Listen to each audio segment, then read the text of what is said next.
ئێوارتان باش دۆستان و بخێربێن بۆ دیداری ئەم ئێوارەیە ئەم جارەیەمان کە تەرخان کراوە بۆ پێگەی هەرێمی کوردستان لە عێراق بەگشتی بەڵام لە ئەنجومەنی نوێنەران و لە دەستگای یاسایی و دەستوری عێراق بۆم باسەش میوانداری بەڕێز دکتۆر بڕیار شێرکۆ بابانمان کردووە کە دیارە پلەی پرۆفیسۆری هەیە و خۆی دکتۆرای هەیە لە باری یاسای گشتی ماستەر و دکتۆراکەی هەر لە فەڕەنسا تەواو کردووە. دکتۆر بڕیار هاوکات 1 ساڵیش لە دادگەی نێودەوڵەتی لاهەی کاری کردووە،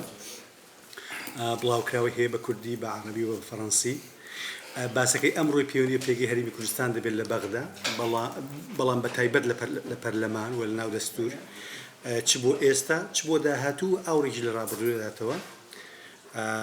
چۆن دەکرێت ئەم پێگەیە پارێزراو بێ و پەرەی پێ بدرێت. جایمە چونکە یەک قسەکارمان هەیە 30 دقیقە دەدەین وا ڕێککەسین لەگەڵ دکتۆر بڕیار دوای دەرگا بۆ گفتوگۆ دەکەینەوە. فەرموو دکتۆر. زۆر سپاس، ئێوارەتان باش. خۆشحاڵم کە ئەمڕۆ کە لێرەم. زۆر سپاسی ئەنستیتوی توێژینەوە و گەشە پێدانی کوردستان دەکەم بۆ ڕەخساندنی ئەو دەرفەتەر. زۆر سپاسی کاک جواد و کاک سەرۆ دەکەم. زۆر سپاستانەکەم و خۆشحاڵم کە لەگەڵ ئێوەی بەڕێزی دەستەبژێر و نخبەی هەرێمی کوردستان لەگەڵتانە بابەتێک باز بکەم کە بابەتەکە پەیوەندیدارە بە پێگەی هەرێمی کوردستان لە پەرلەمانی عێراق و بە تایبەتیش لە یاسا بەرکارەکانی عێراق و زۆر بە تایبەتریش ئیشێکی توێژینەوە کردووە لەسەر خولی پێنجەمی ئەنجومەنی نوێنەرانی عێراق کە لە ساڵی 2021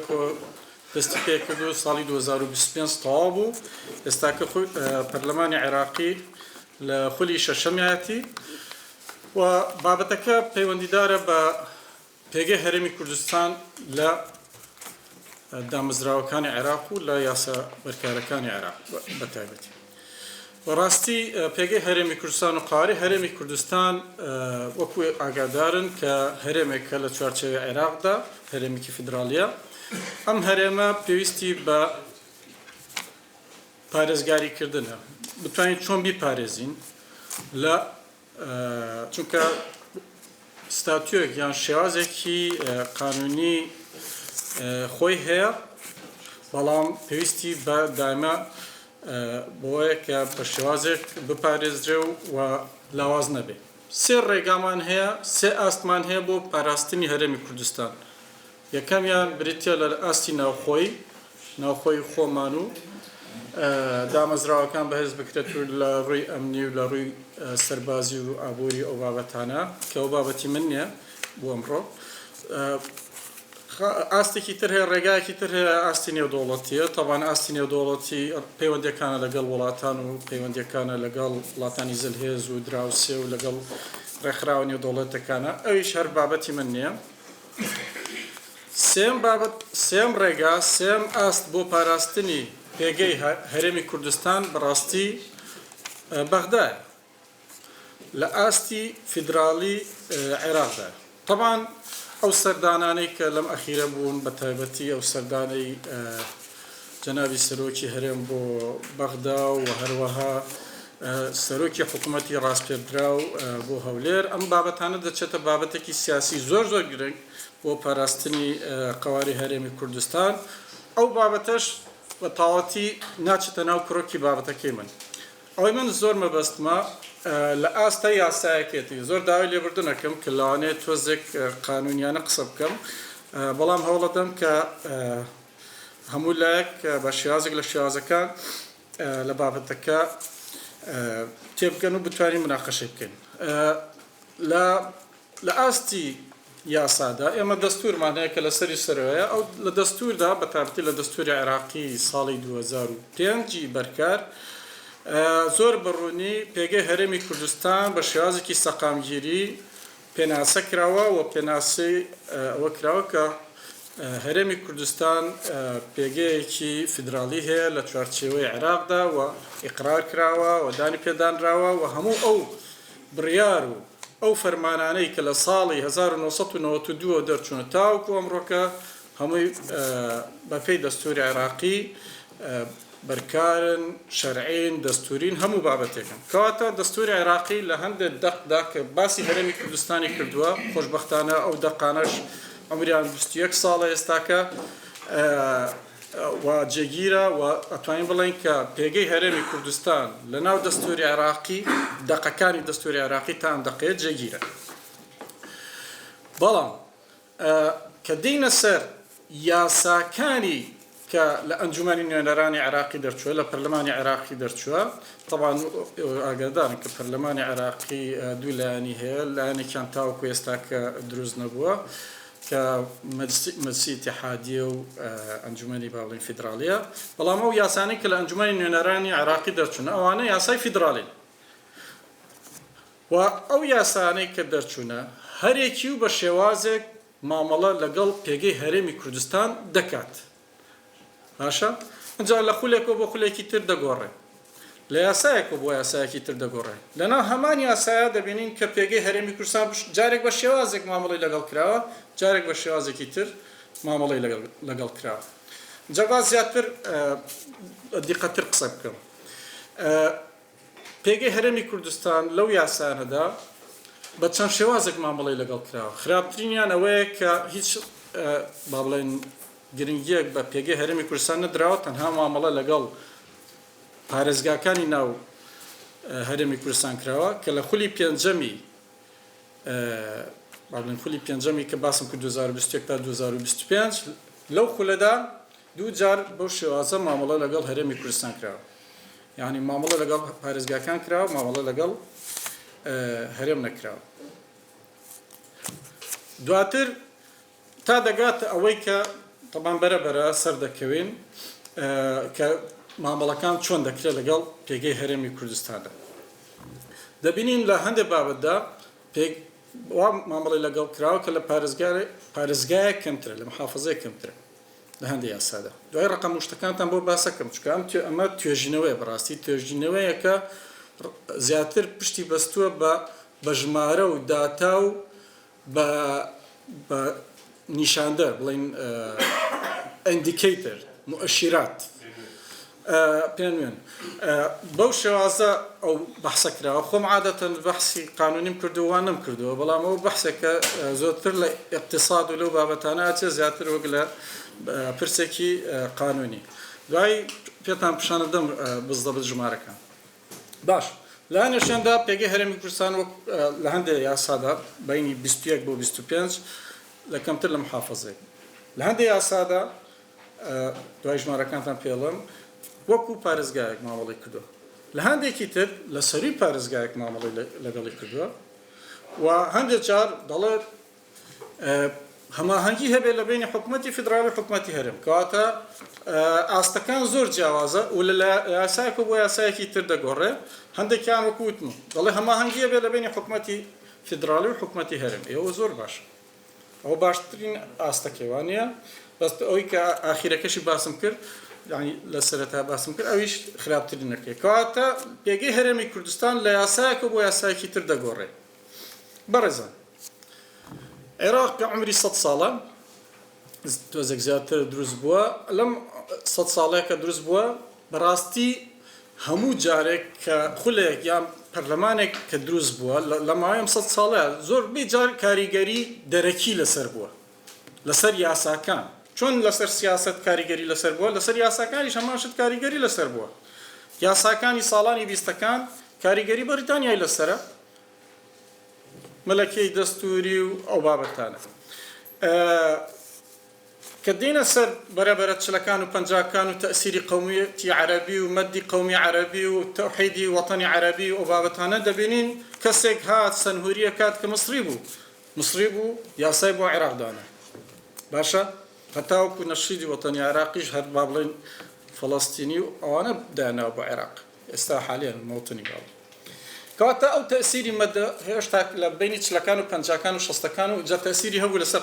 قوانینەکانی ئەو وەختەی هەموو وڵاتانی عەرەبی کە سەربەخۆ بوون و کاتە وەکو مصر و سووریا و عێراق وانە هەمووی تەئسیری سەنهوری بوو سەنهوریش خۆی متەئسیر بوو بە سەقافەتی فەڕەنسی تەرجمەی قوانینی فەڕەنسی کرد بە قوانینی عەرەبی بە زۆر سەرتان نێشن و تاریخە 2003 2003 كوقتي عراق قبلين حكومتي صدام روخين را أمريكا كان هاتن بفكرة كينوا بول بريمر هاتو يا سايدانا بول بريمر حاكمي مدني عراق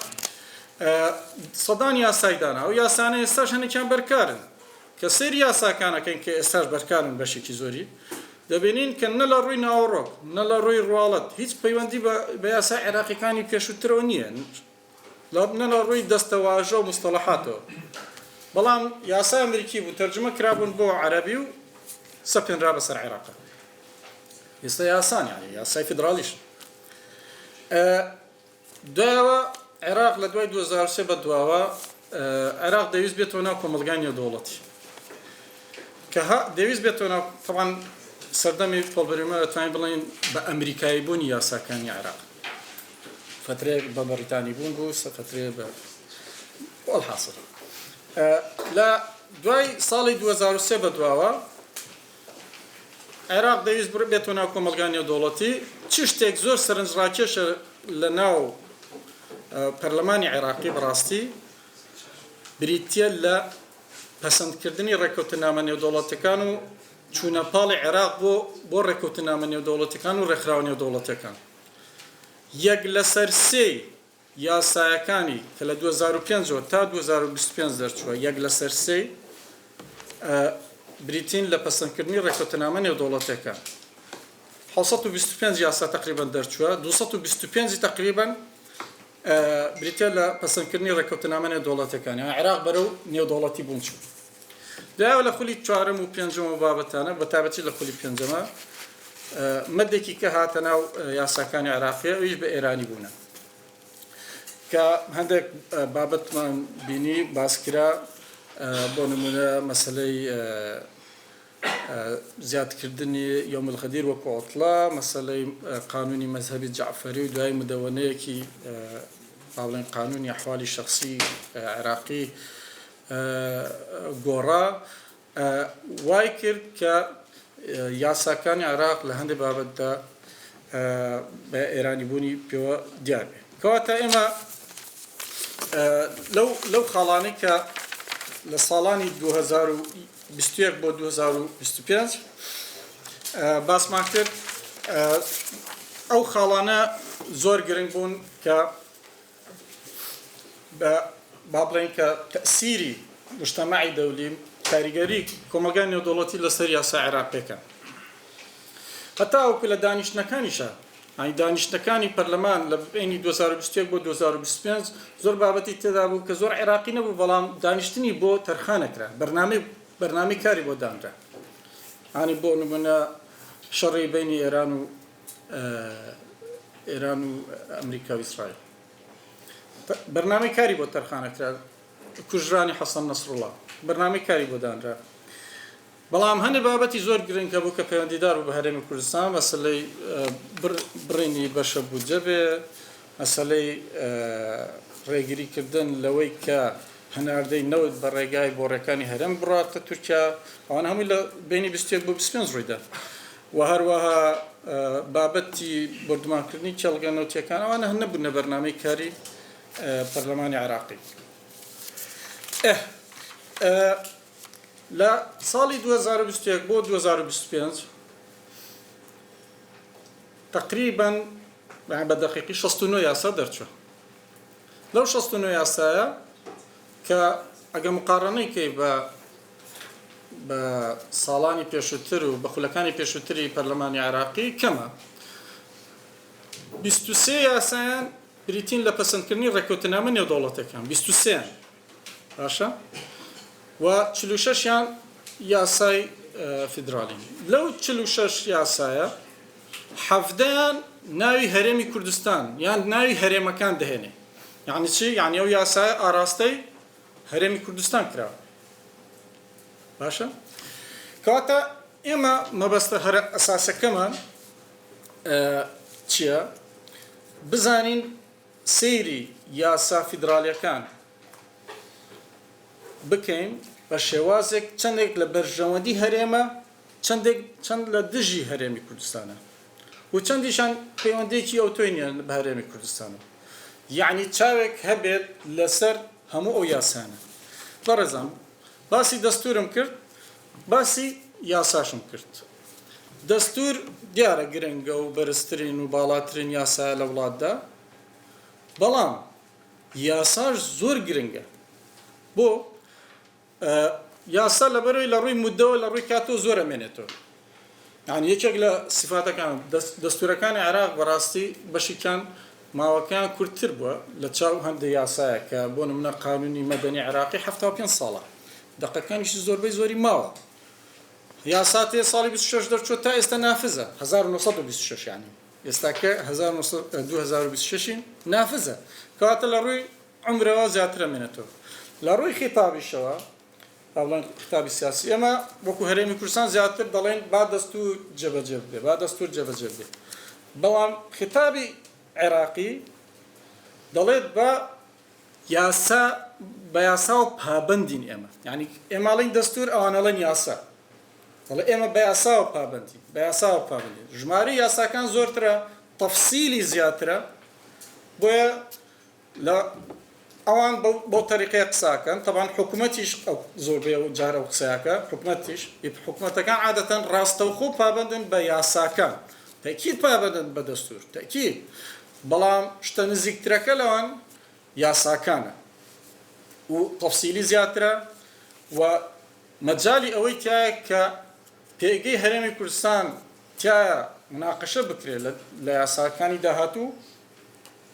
کە پێگەی هەرێمی کوردستان تایە مناقەشە بکرێت. بۆیە دەبێت ئەو پێگەی هەرێمی کوردستان لە ناو یاسا بەرکارەکانی عێراقدا زۆر بە دیقەتەوە سەیری بکرێت.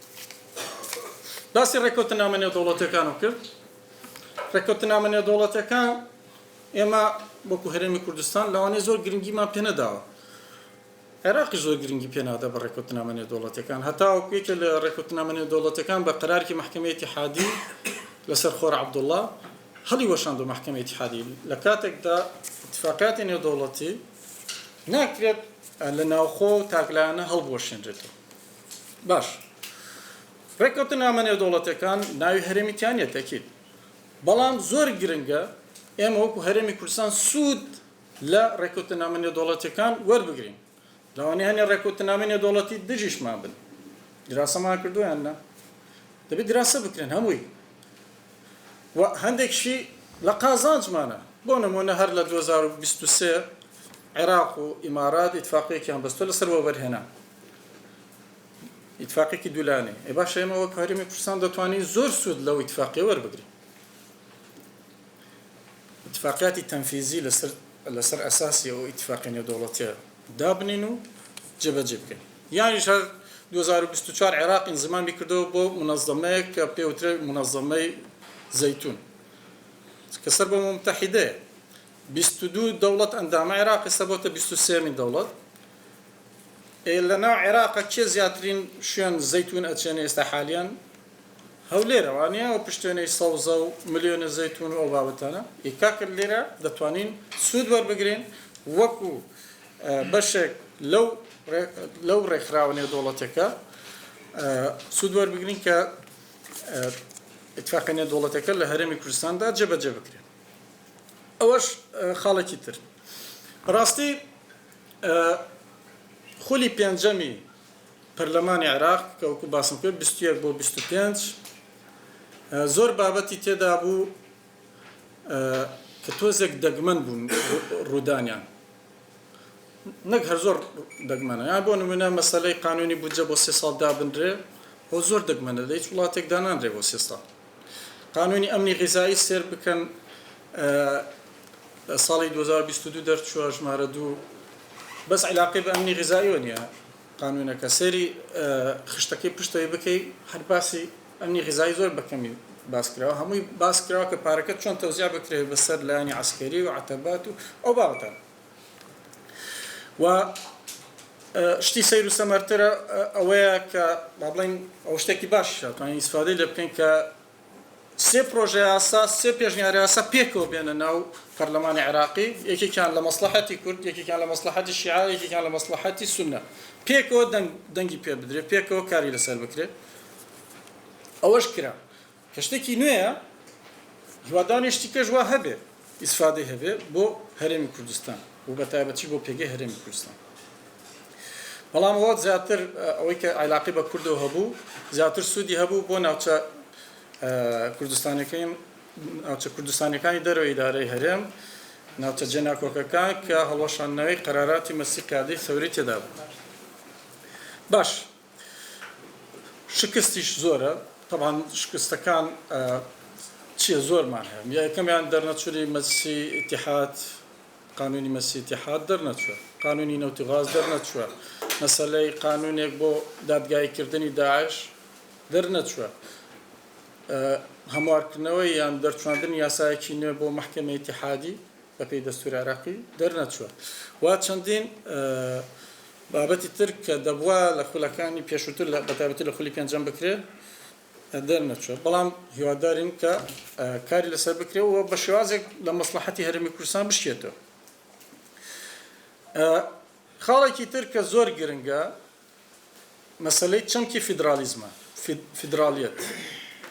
بەڕێزان ئێمە ئاڵا هەڵگری فیدرالیەت بووینە لە ساڵی 91 و 92 ڕامانگەیان دەمانێت فیدرالیەت لەگەڵ عێراقا و ئەو داخوازەی کورد لە 2004 و دوای بە تەواتی لە 2005 بە دەستور جێگیر بوو کە فیدرالیزمە بۆ عێراق بۆ کۆی عێراق و بە هەرێمی کوردستان بەڵام هەر لە ڕابردوویەکی زۆر نزیک خولی پێنجەم دەبینین زۆر وشە بەکار دێنرێ بۆ بەدیلی فیدرالیزم بۆ بەدیلی فیدرالیەت و ئیتیحادی بەڕاستی لە هەموو خولەکە بەس بۆ قانونی موازنەی عامەی ئیتیحادی کەلمەی ئیتیحادی بەکار هاتووە لەو 69 یاسایی کە باسم کرد بەس لێکێکیان بەس لە قانونی موازنەی عامە کەلمەی ئیتیحادی بەکار هاتووە لەبەرەوەی مستەڵەحێکی دەستوریە نەیانتوانیوە لە پەرلەمان بیگۆڕم بەڵام هەموو قانونەکانی تر سەرکەی کەلمەی ئیتیحادی تیانە نەک ئیتیحادیتیانە چەمکی بەدیلی ئیتیحادی بدۆزراوەتەوە چەمکی بەدیلمانەیە مەسە بۆ نمونە هەیئەی وەتەنیمانە دروست کردووە بۆ ڕقابەی ئیشعاعاتی نەوەوی باشە کە نازم نەوەوی هەیە یان نا دوای مناقەشەیەکی باشە لە هەیئەی وەتەنی دروستکراوە بۆ کلمەی وەتەنی لەکوێ هات معنای چی وەتەنی بۆ ئیتیحادی نەبوو یانیش کلمەی تر بۆ فیدرالیت بەکاردێ عام کلمەی عام دەڵێ ئەمە عام یعنی چی یعنی هەرێمی تێدا یان تیانێ پرسیارە یعنی عوتڵە دانرێ بۆ عامەت العێراق عام چی کلمەی عام یانیش هەندێک جار پێویستی بۆیە کلمەی فیدرالی تێ بکرێ بەڵام بەداخۆ تێی نەکراوە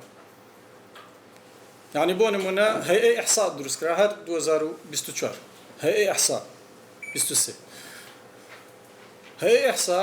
مادەی 110 دەستوری عێراقیە دەسەڵاتی حەسری عێراقە ئیحسا هەیئەکە ناو نەنراوە هەیئەی ئیحسای فیدرالی یان ئیتیحادی بۆ کلمەی ئیتیحادی بۆ تیانە لە کاتێکدا یاساکە هەمووی خۆی سەپێنێ بەسەر هەرێمە چکە دەڵێ من حەسریم و بەڵام بۆ کلمەی ئیتیحادی پیۆنیە لە هەمووی خەتەرتر لە ناو یاسا کلمەی مەرکەزی هەیە مرکزی حکومەی مرکزی کە وەکو بەدیل بۆ حکومەی ئیتیحادی یعنی کلمەی مرکزی بەکارهاتووە لە دوو یاسادا دوو یاسا کلمەی مرکزی بەکارهاتووە حکومەی مرکزی و دەرچووە یعنی نافزە و یعنی 100 ساڵی کە وەکوتم نافز بێەوە ئێمە لە سەردەمی فیدرالیەتانین نقطەیەکی تر کە زۆر گرنگە بۆ ئێمەی کورد با بڵێن منی کورد یعنی دقیقتر باش بڵێم مەسەلەی زمانی کوردیە زمانی کوردی مەسەلەیەکی گرنگە لەبەرەوەی زمانی کوردی شانبەرشانی زمانی عەرەبی زمانی نیشتیمانی عێراقە باش دەبێت لە هەموو دامەزراوەکان و دام و دەستگاکانی عێراق و هەموو یاساکان و دەستورەکان و فەرمانەکانە بە زمانی کوردی بنووسێ بەڵام لە خولی پێشوی پەرلەماندا هەندێک پەرلەمانتار بە زمانی کوردی قسانە کرد جێ خۆشحاڵی یانی بە کوردی قساکەن و زۆر جاریش جێگری سەرۆکی پەرلەمانی ئەو کات دەیوت کاکە شتەکان بخەنە گوێچکەتانەوە ئەوە بە کوردی قساکە ئەتوانێت سەر بە فەوری گوێتان لێبێ بە عەرەبیش تەرجمە هەیە باشە کەچی دەچیتەوە سەر کۆنووسەکانی ئەنجومەنی بابنەوەی پرۆتۆکۆڵەکانی پەرلەمانی عێراقی خولی پێنجەم نووسراوە چی النائب فلان يتحدث باللغة الكردية نقطة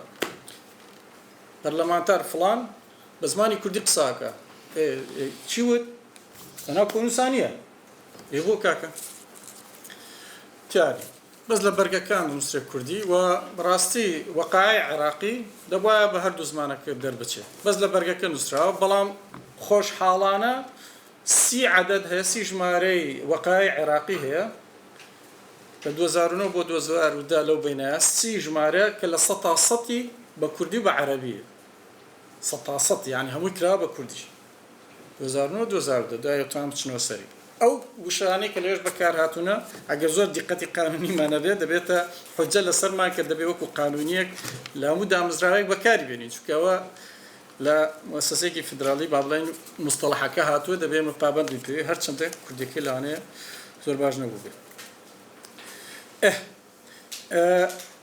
لێرە دەمێت هەندێک خشتتان پێ پیشاندەم خورمەوە 6 دقیقە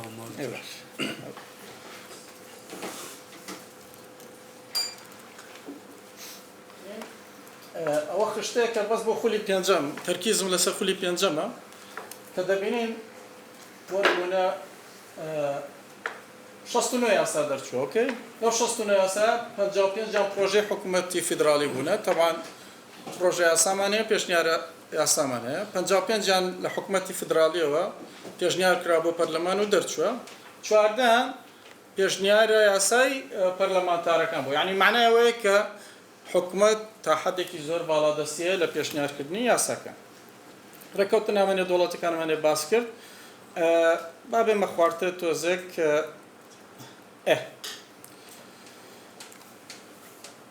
یاسا دەرچۆکان لە چوارچەوەی دەسەڵاتی حەسری عێراقی چوار یاسامان هەیە ئەو چوار یاسایان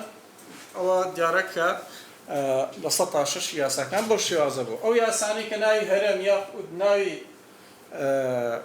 هەرێمی کوردستان تیا بەکار هاتووە 17 یاسان خشتێکی تریشێ بەس فریان ناکەم عەرزەکەم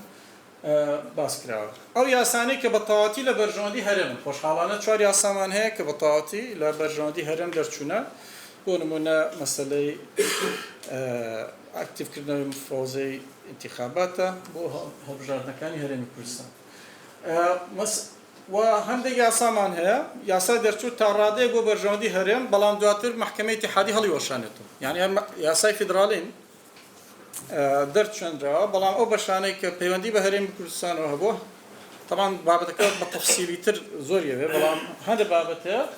هەڵیوەشاندێتەوە کە دەکاتە دوو یاسا ئەو یاسانی لە بەرژەوەندی کوردستانیانی دەرەوەی ئیداری هەرێمە طبعا ئەوش بۆ ئێمە کوردستانی گرنگە چوار یاسامان هەبووە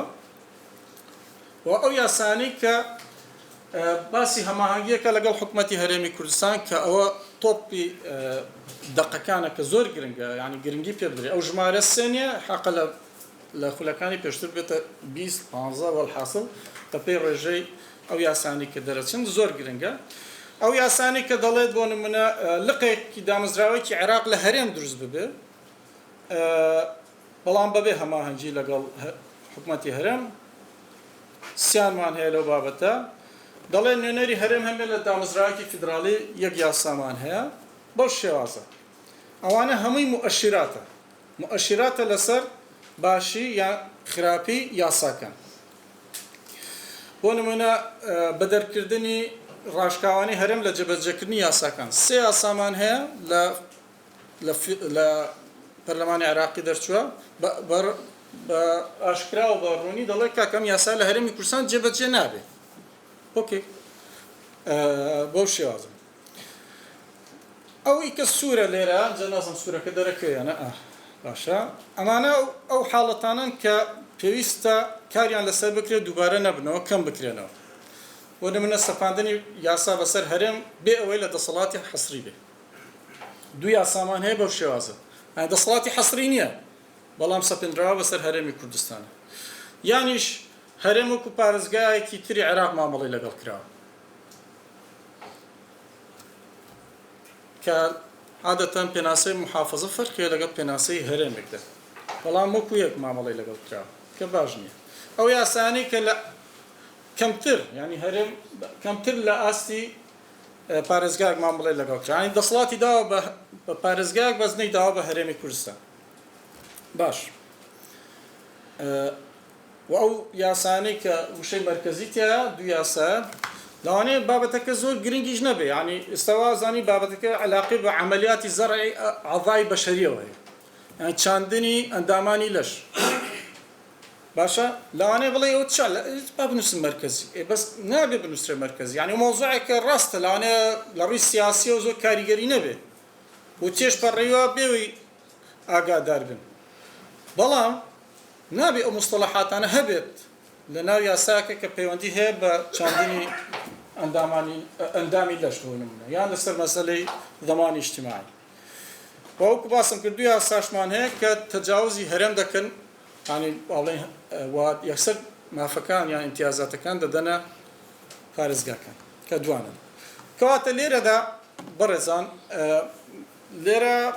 با بڵێن زۆر خاڵی تریش باس کراوە با بڵێن لە بەحسەکە بەس پێویست ناکات بۆی کە کاتتان زۆر نەگرم و بگەمە دەرەنجامەکان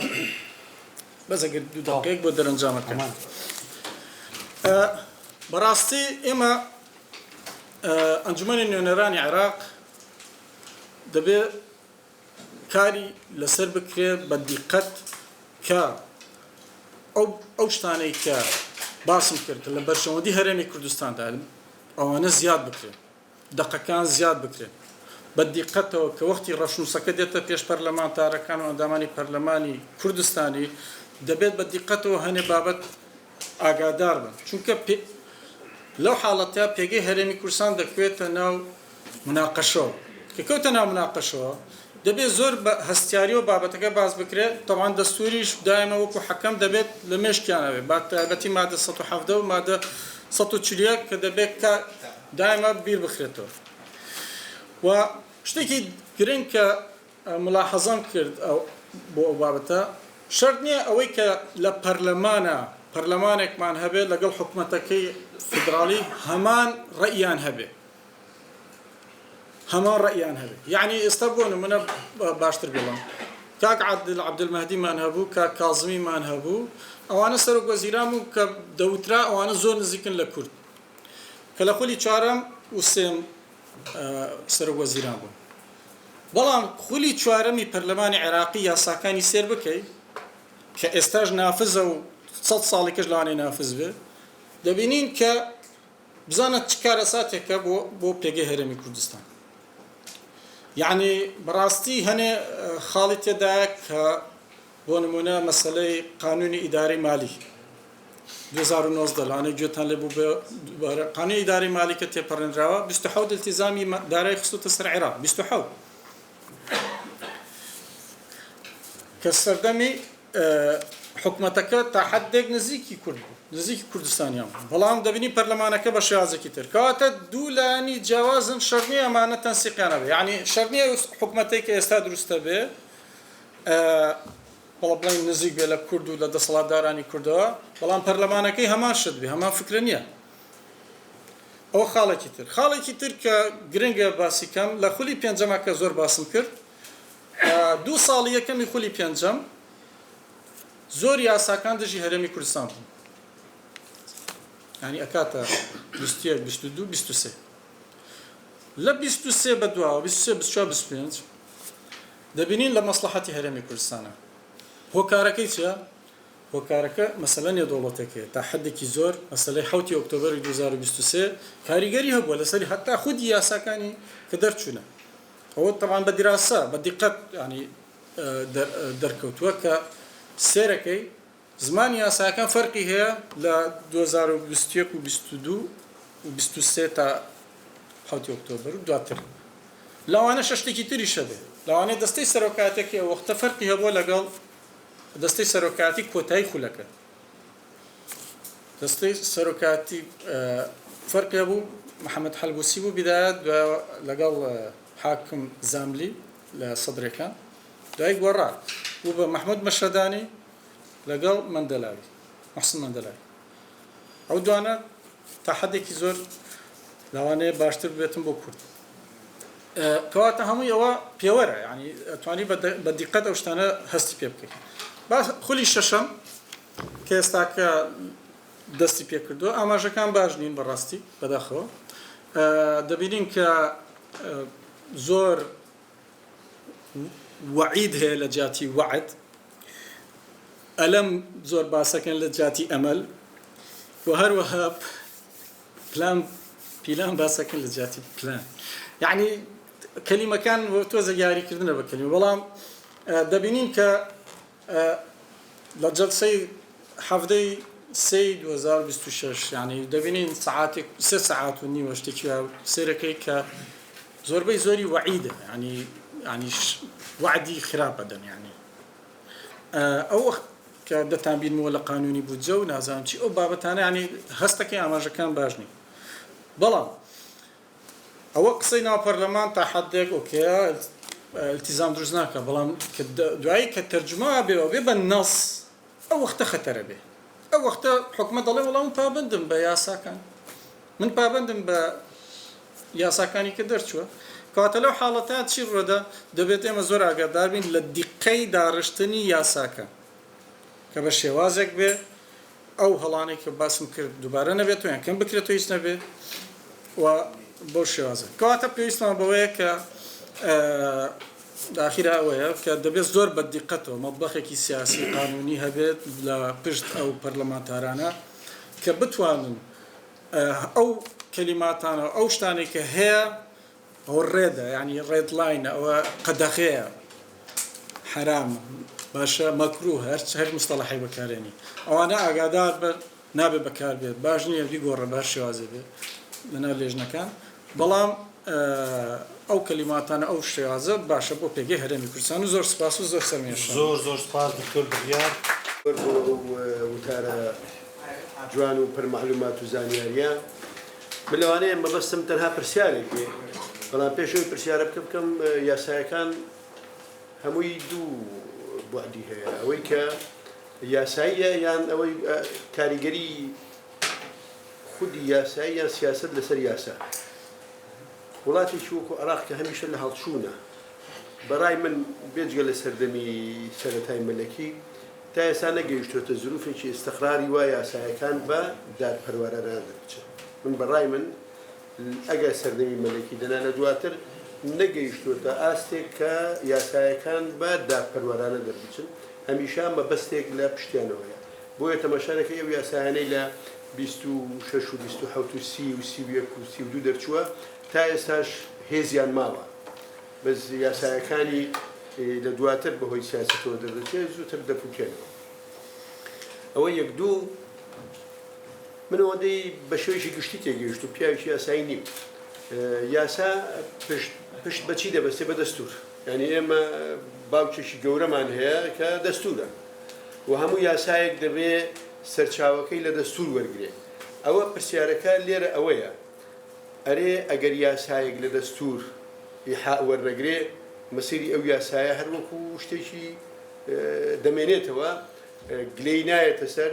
یان هەرەوەی یاسایەکە دەرچوویدی تەواو بێجگەلەوە یاسا ئەگەر یاسا پشت بە خاڵێکی دەستوری نەبەستێ دەکرێت بسەپێندرێ بەسەر هەموو چوار عێراقدا لەبەرەوەی لە دیباجەی دەستوری عێراقی تازەدا هاتووە کە هەر ئەو ئیتیحادیە لەژێر سێبەری ئەو دەستورەدایە لەژێر سێبەری دەستورەکە دروست بووە نەک دەستورەکە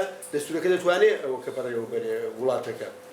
لەبەرەوەی هەمومان ئیتفاقمان لەسەر دەستورەکە کردووە کە ئیتفاقی لەسەر نەکەین ناتوانێت هەرێم وڵاتەکە بەردەوام بێت بۆیە کە یاسایەک دەردەچێت دوێ پشت بێشێک لە مادە دەستوریەکان بەستێ ئیدی لە دوایی ئەو یاسایانە لەو وەزارەتەکان یان لە شوێنەکان دەبێتە ڕێنمایی و بە وردەکاریەکانی دیکە لە ئیدارەکاندا ئیش پێدەکرێت هەموو پرسیارەکە ئەوەیە ئەگەر بێت و هەموو حکوومەتێک بتوانێت دەستور پشتگوێ بخاو یاسا بە کەیفی خۆی لە پەرلەمان بە میزاجی ئەوانە دەربکە ئەرێ دەستور سوودی چیە و کاتە کەواتە دەستور سوودی چییە پرسیارێکی دیکەم کە من شارەزانیم جەماعەتم و شارەزان ئەو پیاوە کوردانەی لە بەغدان بە تایبەتی لە پەرلەمان ئایا مستەشاری گرنگیان هەیە ئەو وردەکاریانیان پێ بڵێ کاکە لێرە ئەو یاسایە ژنیشی تایە کاکە ئەمە لە ئینگلیزیە تا ئێستا بە سەرۆک دەڵێن چێرمەن ئەنیگە دەڵێ پیاو لێرە مەقسەدەوە نییە ژن ئیهمال کرابێت کە دەڵێ چێرمەن یعنی سەرۆکەکەی ژن بێ یان پیاو بێ دەنا ژن لەسەر سەرمانە ئەوەی کە ئەخیرەکەەوە بوو ئایا هیچ کەسێک ژنە پیاوە کەسێکیان لە پشتەوە هەیە بە وردی تیان بگەێنێ بعدی ئەو یاسایە زۆر گرنگە مەرج نییە تەنها لە ڕووی ئیداریەوە ئەی باشە لە ڕووی یاساییەوە دەستەواژە چۆن بەکاردێنێ ئەو مەرکزیە بۆ هات کوردەکان هیچ ئیخوانە لە کرات هیچ کێشەیەکیان لەگەڵ ئەو یاسایانە هەبووە لە ڕووی داڕشتنەوە و دەست خۆش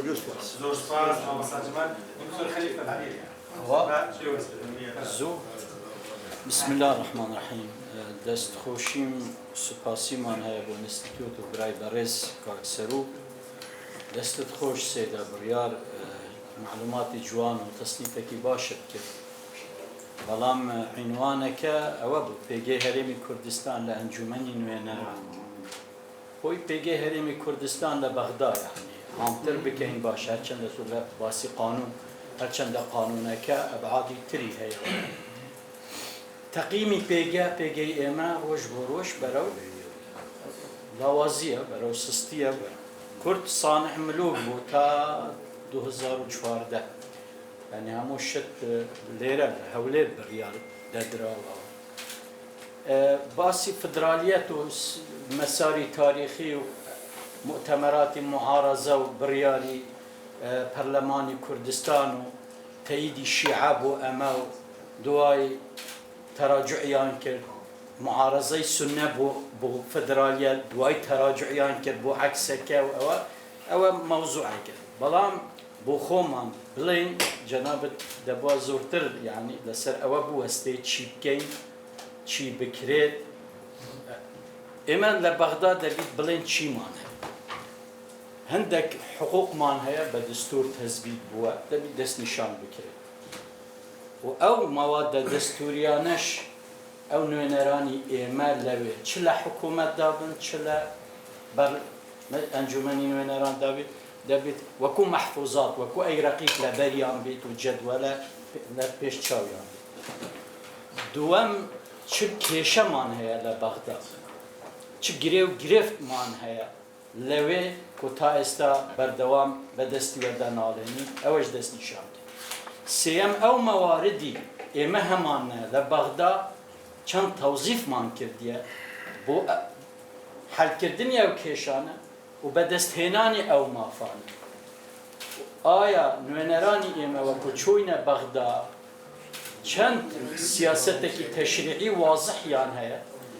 و چەند جەدوەلێکی هەیە بڵێن باو بۆ ئەم دەورە ئەم 4 ساڵە ئێمە ئەم ئەولەویاتەمان هەیە ئەم شتانەمان هەیە هەندێک هەیە دەبیت ڕێگیری لێ بکەین هەندێکیش هەیە ڕەبت مەساس بە هەرێمی کوردستان بە سیستەمی فدرالی دەبیت ئەوانە چارەسەری بکەین هەندێکیش هەیە یعنی هەندە قوانین هەیە وی جەنابەت ئاڵێ بەرکارن دەبێت چۆن هەوڵ بدەین تعدیلی بۆ بکەین ئەو مەطبەخی جەنابەت دەڵێ نەخێر نەبوویە و ئەو کوتلانە دەچنە بەغداش اذهب وربك فقاتل إنا هاهنا قاعدون زۆربەی هەرە زۆریان هەروە بۆ خۆیان یعنی چوینە چەند جار لە دانیشتنی ئەحزاب بەتەواوی بەڵێ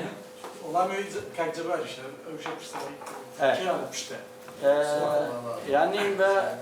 ئەگەر بێ سەیری مفاوەزات بکەیت مفاوەزاتی ئێمە لە بەغدا چەند شتی استراتیجی تێدایە ئەوە یەکەم ئەو مەلەفە زۆر گرنگە کەم وازان هەموو جار لە دوو شتە لە باسی مالە مالی ئەو ساڵی ئەوەیە نەکو کێشەی مالی حەڵ بکرد دووەمیش باسی مەناسبی ئەوە یعنی ئەو شتێک ئەگەر باسی بەرنامەی حکوومەت کە زۆربەی لە هەولێر و ئیمزا و ئەوانە بەڵام متابعەی ئەو بەرنامە چەند کرایە چۆن بۆیە شتی زۆر گرنگ کە مەسائلی مالی و هەموو جار تکراریە مەسئلەی مەجلسی اتحاد هەیئەکەلی فدرالیەت دروست نییە تا ئێستا و ئەرکانی ناقصە ئەوە موضوعی محکمەی اتحادی جەنابەت باست کرد قانون نفت و غاز ئەوە لەکەیەوە و چۆنە و زەریبەی ئەوە دەدەین هەر تەجیل یعنی وڵا فلان کەس دوستی ئێمەیە هەموو جار دڵمان بەوە خۆشکێ فلان دوستی کوردە و زۆر ناسراوە و علاقاتی باشمان هەیە ئەوە ینی بەو شێوازە بووە ئەو مادەی 140 حقوقی ئێمە لە ممەثلیات لە سەفارەتەوە جەدوەلێک نەبووە سیاسەتێکی تەشریعی نەبووە نوێنەرانی ئێمە چوونە ئەوێ ئەسڵەن یعنی بەرنامەیەک نەبووە بۆ سپاس زۆر سپاس قسەکانی من نەکردە بڵێ العفو بەعکس زۆر سپاس کاکتۆر زۆر سپاس بۆ کاکسەر و ئەنستۆ بەڕاستی لە پێشودا پێناسەیەکی سیاست ئەوە بوو کە بریتە لە فەنی ممکنات کە پێناسەیەکی بسماکی بوو بەڵام ئێستا سیاست بریتە لە فەنی وردەکاری بزەبێت بەو شێوەی کە ئەوەی دکتۆر بڕیار ئیشی لەسەر کردووە سەبارەت بە وردەکاری ئێمە لە وردەکاری لە بەغدا هەستەکەم زۆر دووری ئاگامان لە وردەکاری ئەو وردەکاریانە نییە کە هەرێمی کوردستان لاوازەکان بۆ نمونە ئەو خاڵانەی کە دکتۆر بڕیار باسی کرد زۆر لەزێ بوو منەوێ سەرنجتان بۆ بابەتێک ڕاکێشم بەپێی دەستور پەروەردە لە ضمنی اختصاساتی هاوبەشە لە پرۆگرامەکانی وەزارەتی پەروەردە لە بەغدا لە چەندین پرۆگرام یعنی نەک ئەو پرۆگرامانی کە باسی جوغرافیا دەکەن بەڵکو ئەو پرۆگرامانی کە بۆ نمونە لە زمانی عەرەبی لە پەرتوەکانی تر باس لە هەرێمی کوردستان دەکرێت بە شیمالی عێراق بە هیچ شێوەیەک باسی ئەقلیمی کوردستان ناکرێت و بە شیمالی عێراق ناوەهێنرێت لە چەند پرۆگرامێک یعنی ئێستا بە دیاریکراوی لەبیرم نیە لە مێژوو لە زمانی عەرەبی لە قۆناغی بنەڕەتی ئێمە لە وردەکاریانە مەسەلەن وەکو دکتۆر باسی کرد نەهاتوونێتە ناو وردەکاریانە و ئەم وردەکاریانە چاک بکەین کە کاریگەریان لەسەر پێگەی هەرێمی کوردستان هەیە چونکە ئەقلیمی کوردستان ئەقلیمێکی دەستوریە و شیمالی عێراق مانای نییە بۆ لە کاتێکدا پەروەردە بە پێی دەستور لە زمانی اختصاساتی هاوبەشە دەبێت نوێنەرەکانمان خەڵکی ئێمە لە بەغدا ئەم قسان یعنی ئەم وردەکاریانەی لابێت بەداخەوە نییە سەبارەت بە خاڵێک کە دکتۆر بڕیار باسی کرد ئەویش کاریگەری دەرەکی لەسەر یاساکان دراسەیەکی بەقوت یا دراسەیەکی زۆر باشەیە کە مامۆستای گەورەمان دکتۆر شێرزاد سەرپەرشتیاری بووە ئەویش ئیشکالیەت تەقیید السلطة السیاسیة بالقانون پێم وابێت دکتۆر زانە ڕەوف ماسەرنامەی دکتۆر زانە ڕەوف بووە دکتۆر شێرزاد سەرپەرشتی کردووە ئەو بابەتی کە تۆ باسیەکەی لە ڕووی ئەکادیمیەوە دەکرێت چوارچێوەیەکی تیۆری نوێمان بداتێت بۆ نمونە لێرەدا باس لە چییە ئیشکالیەت تەقیید السلطة السیاسیة بالقانون باس لە حاڵەتی نۆرماڵە لە دەوڵەتێکی دیاریکراوە بەڵام ئەوەی تۆ باسیەکەی تەئسیری کاریگەری هێزە دەرەکیەکە هێزە ئەقلیمیەکان لەسەر تەقییدی سوڵتەی سیاسی لە ڕێگەی قانونەوە لێرە بۆی دەکرێت ئەمە چ لە بەحسەکەی خۆت یان لە بەحسێکی ترە وەکو چوارچێوەیەکی تیۆری نوێ بەڕاستی ئەمە لە ئەکادیمیا زۆر گرنگە باز بکرێت بەڵام پرسیارەکە ئەوەیە ئایا ئەو کاریگەریانەی مەسەن کاریگەرێت دەرەکیانەی لەسەر یاساکان هەبووە چ کاریگەریەکی دەرەکی لەسەر یاساکان وای کردووە ڕۆڵی هەرێمی کوردستان لاواز بێت لەسەر یاسا نەک سیاسەتی مەسەلەن چ کاریگەریەک هەبووە کە دەوڵەتێکی ئەقلیمی توزانم ئەوەی کە تۆ باسی ئێرانت کرد لە 2005 بەدواوە وای کردووە ڕۆڵی هەبێت لەسەر لاوازبوونی پێگەی هەرێمی کوردستان بەپێی یاساکان کوالیتی پەرلەمانتارەکان و بە ئەحتراماتی یعنی ناردنی خەڵکی ئەوەش پێم وابێت بە ئەسرا و هەمووشمان نەزانین ئەوە قسەی لەسەر ناکەم بەڵام تەنیا ئەو دوو بابەتە ئێمە لە وردەکاری زۆر لە بەغدا هەست دەکەم ناچینە ناو وردەکاری بڕیار و ڕێنمایی و یاساکان و ژانم ئەوانی کە لە وەزارەتەکانەوە دەرەچێت ئەوەی دووەمیش ئەوەیە مثلەن کاریگەری هێزی دەرەکی لە ڕووی یاسایەوە چی کردووە بۆ هەرێمی کوردستان لاواز بێت نازانم ڕوون بکاتۆ دەست زۆر سپاس دووبارە بۆم دەرفەتە دەستخۆشی لە کاک بڕواکەم وەڵام من پرسیارەکەم عادەتەن لەبارەی یاسای نەوت و غازەوە پرسیارەکەم لەبارەی یاسای نەوتوغازەوەی بەڵام پێشوە خت دەستخۆشی دەکەم کە باسی مادەی 140 نەکرد چکە بەڕاستی بیریان بێنینەوە ئێستا زەرەرمانە لە ناوچە داپڕاوەکان ئەو سێ قۆناغی کە دانراوە ناوی لەنا بەڵام بە خەفیفی ئەگەر ئەو سێ قۆناغی دانراوە جێبەجێکەین ئێمە دراسەمان لەبەردەستە ئێستا خەریکین بە مەیدانی خەریکین زۆر زەرەرمانەیە هەین ئەگەر مادەی 140 جێبەجێ بکرێت جناب لە پەرلەمانیش داوام دەکەیت و وەزیفەی ڕاوێژکاری کە یاسای ژمارە 22 ساڵی 2027 تایبەت بە نەوتوگازمان ئێمە ئەو یاسایە و تەواوی پرۆسەکەش دادگای فیدراڵی هەڵی وەشاندەوە جا ئەمە هیچ مەجالێکی تیا نەماوە تەعنیەک هیچ شتێک یان یاسای دیکەی لە بەغدا ئەم برادرانی خۆمان محاوەلەیەک بکەن یان ئەوە ئاوهەیە پرسیارەکەی من دەقیقەن لەبارەی دەرنەچوونی یاسای نەوتوغازەوەیە هەتاوەکو ئێستا ئێمە بە دوواداچوونمان بۆ کردووە چەند هۆکارێکی سەرەکییان لە پشت دەرنەچوونی یاسای نەوتوغازەوە کە هەموو لایەنەکانش بڕوایان پێوەیەتی هەندێکیان ئەڵێن لە ئەنبار و ئەوانە نەوتوغاز دۆزراوەتەوە تازەگر ئەم یاسای نەوتوغازە دەربچێتەوە سونەکانیش سبێنە ڕەنگە داوای هەرێمە بکەن و نقطەی قۆتی خۆیان دۆزنەوە لە خواریش و بەسڕش داوای هەرێمە بکاویترە ئەو مەرکەزیەتی جەنابەت باسیەکەی نامێنێ هەندێک هۆکاری دیکەش باس دەکرێت بەڵام لە هەموو حاڵتێکا دەرچوونی ئەم یاسایە بە قازانجی کوردە چکۆیترار حاکمێکیان محکەمەی کەرخەیان دادگایەکە ماسێ بە هەرجی خۆی بڕیارێک دەبکات و دوایش وەکو ئێستا بینی و بۆ ڕێکاڵێن ناقانونی نایاساییە چەند ساڵە بەیان نەوتەلێرن بۆ یەڵی بۆ ڕێ هەرێمی کوردستانە بۆیە هیچ مەجالێک ماوە لە پەرلەمانی کوردستانەوە یعنی ئیش لەسەر دەرچوونی یاسای نەوتوغاز بکرێت چکە خۆمان یاسایەکمان هەبوو ئەو یاسای ساڵی 2007 یاسای ژمارە 22 بە تایبەتی نقطەی ئیجابی هەرە گرنگ کە ئەگەر یاسای نەوتوغاز دەربچێت ئەم نقطەی تیانە بێت و گوایەتر یعنی ئەو بۆ شتانی دیکە دژی کورد بێ شەوەیە کە ڕێگە بە کوردستان بعد خۆی کۆمپانیای نیشتیمانی بواری خزمەتگوزاری نەوتی هەبێت کە ئەمە کرا و کاتێمە خۆمان توانی سەروەریمانە بێت لە ڕێگەی ئەوەوە بەسەر هەرێمی کوردستانە دووبارە سوپاس زۆر سوپاس خۆمان کۆمپانیامان نظام پرسیارم بەرداریان زمانی پەرلەمانی ئەوانەی هەرێمی کوردستان چەند هەوڵیان داوە مناقەشە بکەن یان بۆ هەرێمی پەرلەمان نەیڵن ئەو یاسایە چونکە دوو ئێمە ئەویش هەپرسیار ئەگەر بێت بەجێی بێڵین بۆ ڕێککەوتنی سیاسی کە عادەتەن دەکرێت پێشەوەی جەلسەی پەرلەمانی بێەوە نەتیجەکە هەڵە دەچێت ئەگەریش تەسیرکردن و یان بەڵێن کاری بە توانا و چالاکی بێرە ناو پەرلەمانی عێراق ئەندامانی پەرلەمانی کوردستان دوای شەکەتبوون ئەو یاسایان دەرچوون یانە بێ ئاگا بوون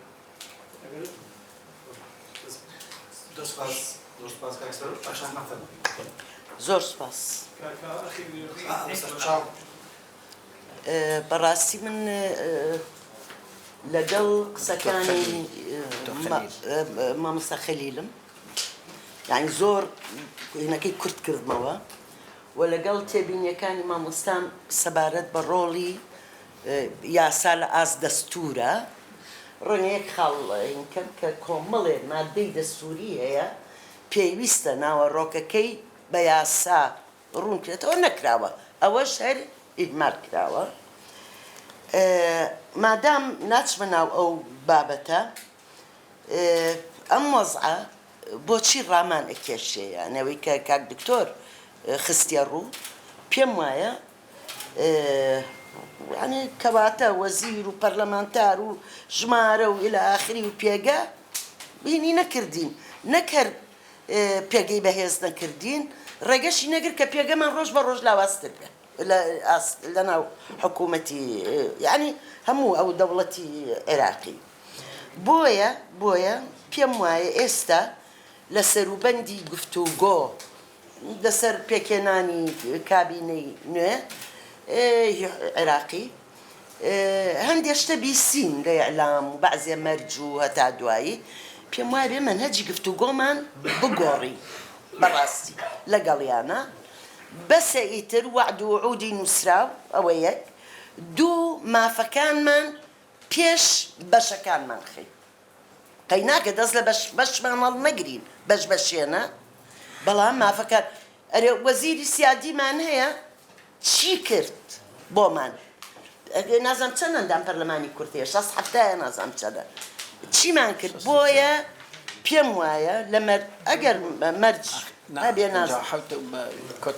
مهم ئەوە مدیر عام بگرێت چزانم زۆر پێگە هەیە ئەگەر بێتە سەری پێویستە کە گفتوگویان لەگەڵەکەین مەرجی سیاسیمان هەبێ لەسەر مافەکانمان بە زەمانەتی ئەگەر هەر زۆر پێویستی کرد زەمانەتی نێودەوڵەتی بەڕاستی برادەران ئێمە لە دوای ئەم وەزعی کە ڕوویە شەڕی ئێران لەگەڵ ئەمریکا و ئیسرائیل لەگەڵ ئێران یعنی ئەو ڕاستیە تاڵەی کە لە کوردستان ئەو مەترسیە گەورەی کوردستان تێکەوت هەموو ڕۆژێ بە درۆن و بە ساروخ ئەوە ئەبێ زۆر لەسەری ڕاوەستی ئەمە کێیەکە ئەیکا کوردستان چیە پارچەیەکە گەر پارچەیەکە لە عێراق ئەی ئەم ئینتیهاکی سیادەیە یعنی چی بۆ عێراق نایەت بۆیە ئەو شتانە پێم وایە ئەبێ لە گفتوگۆی ئێستا کە ئەکرێ بۆ پێکێنانی کابینەی تازەی حکوومەتی عێراق ئەوانە لە ئەولەویەت بن دوایی باس بکرد فلان وەزیر و فلان وەزارەت و فلان کەس برادران باسی ئەوەیان کاک خەلیل بولامایە یعنی فعلا چەند جارێک لەگەڵ ئەو برادرانی کە لە بەغا یعنی پێگەیەکیان هەیە باس کراوە چکە ئەندام پەرلەمانەکانی بەغا گلەییان کردووە ئەڵێ مەسئولی حیزبیمان هەموو حیزبەکان یەتە بەغا نایبینین ئەوانش یعنی بەعزێکیشان مۆزان چۆن هەڵە بژێرن یعنی وەلا یعنی لەگەڵ ئەو پەڕی ڕێزم بۆیە ئەبێ دەستیان پێوە بێ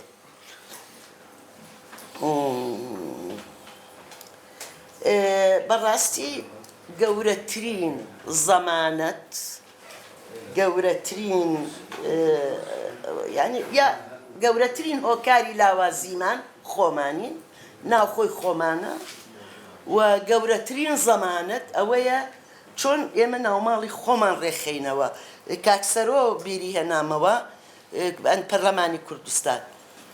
جاران پەرلەمانی کوردستان وەفدێکی هێنار دەچۆ ناو چاوی پەرلەمانی عێراقەوە ئەنجومەنی نوێنەران ئەوە کاک خەلیل ڕۆی ئێمە لە خولی دوو بووین یعنی لە هەموو شتێکا وەفدێکی پەرلەمانی کوردستان بەشداریە کرد بۆیە پێم وایە کاراکردنەوەی موەسساتی خۆمان قانونیکردنیان ئەوە زۆر مهمە بۆ نەجاتدان لە پەرتەوازەیی و کە مەسیری کوردستان لە هەموو ئەوانە مهمترە و لە هەموو کەسێکیش مهمترە زۆر سپاس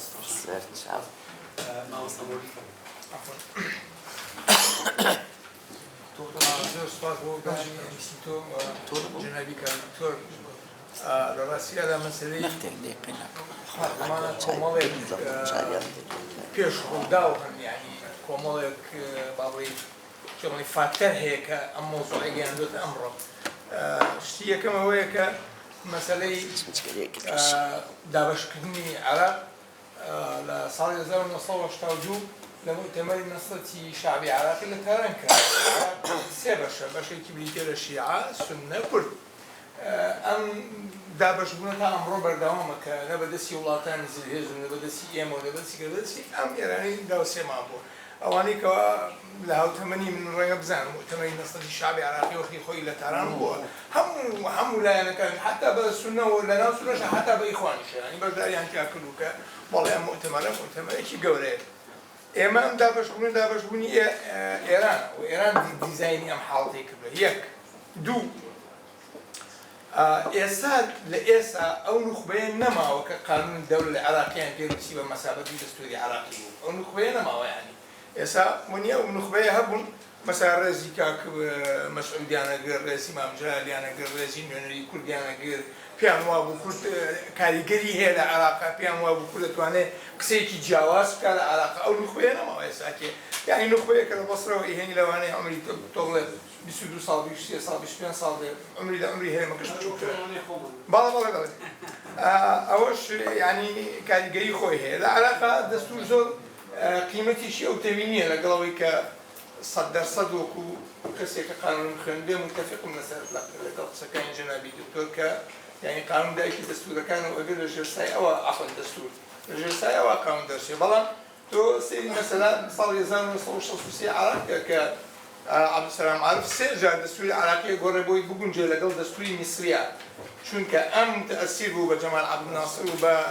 هەڵەی قەومێتی جەمال عەبدولناسر. لەبەرەوە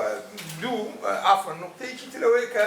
ئێمە کێشەمان جارێ با یاسا نەبێ کێشەمان سنووری ئەم هەرێمە بێ ئەم هەرێمە سنووری نییە سنوورە نێودەوڵەتەکانی عراق بەشێ لە سنووری ئەم هەرێمەی دروست کردووە ئەجینا ئەوەی کە لەگەڵ عێراقای ئەمە سنوورمان نیشمان نیانی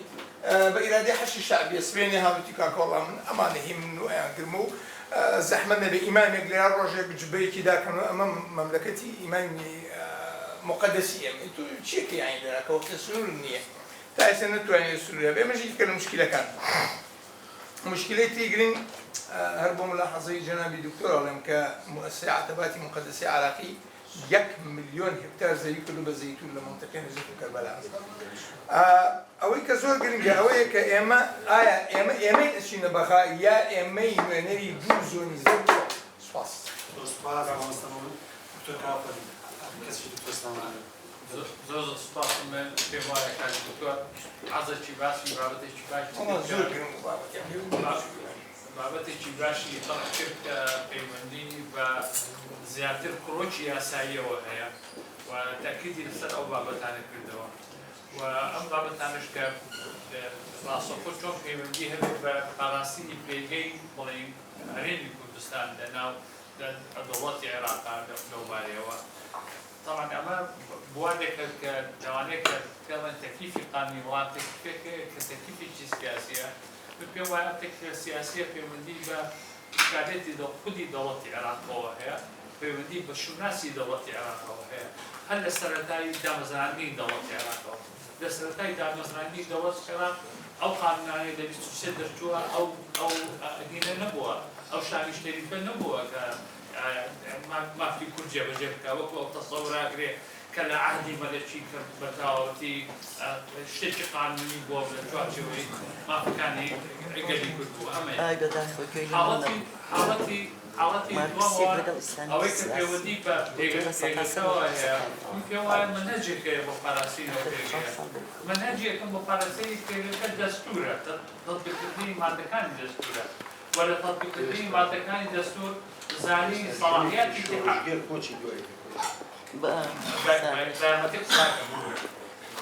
بابتك كم بيودي بصلاحيات حصيدة دستورها صلاحيات اتحادي حصي لوني أو صلاحياتك كجناب صاحب نمش لارزاتري أو صلاحياتك كهابش أو صلاحياتك كهريمة أما في مستي بكومالك فلترها أو فلترانا لحكومة ودسبيك لحكومة العراق شون أواني نونين يكون لحكومة العراق فلترية كمل كقانون كان يرين بو برلمان فلتري دوم أو برلمان تاراني كردستان كلا مجلس النواب العراق فلتري سيم برلماني إيريا كشون ما ملا ذكر حالة ذاك نمونيك هنا وباباشي باسكر أم نمونيك الجناب باباشي باسكر من زرو بخرافي باسكر نموني سي محاصصة هنا فرق لبني توافق فرق لبني محاصصة كباس لبنياناني عراق را باسي توافق را باسي محاصصة نكرا راسنية سي قانوني جعفري وقانوني بو نمونا كقرانوي زي كان بو كرد نافت دابراو كان لقل آزاد كردني اواني كتاوان بارن كسرنا كبعدالي انتقالية مستجبة جبه هر همي اكريه بيك باكيش كردكا ناچاره بكرازي ببوا لقل تطبيق اما قصي اما حالتي چی باش نییە وانە حالتي چی باش نییە چونکە قانونی جعفری بە پێچەوانەی اتفاقات نێودەوڵەتیەکانە هەرچی اتفاقاتی نێودەوڵەتیە سەبارەت بە پاراستنی مافی ژن پێچەوانەی قانونی جعفریە ئەم دەوەنەی فقی جعفریە وتەنانەت حتا مادەی 41 کە لە دەستورە هاتووە گەڕانەوە بۆ فقی تسانەوە بە پێچەوانەی اتفاقاتی نێودەوڵەتیەوە کە معمول لەسەریەوە لەبەرەوە من پێم وایە جیهانی کوردی ئەبێت تەئکید کە لەسەر توافق جیایە توافق و شەراکە و تەوازن جیایە محاسەسە جیایە ئەمەی کە هەیە محاسەسەیە و لە محاسەسەیە لایانی کوردی هەر زەرەرەکە زۆر سپاس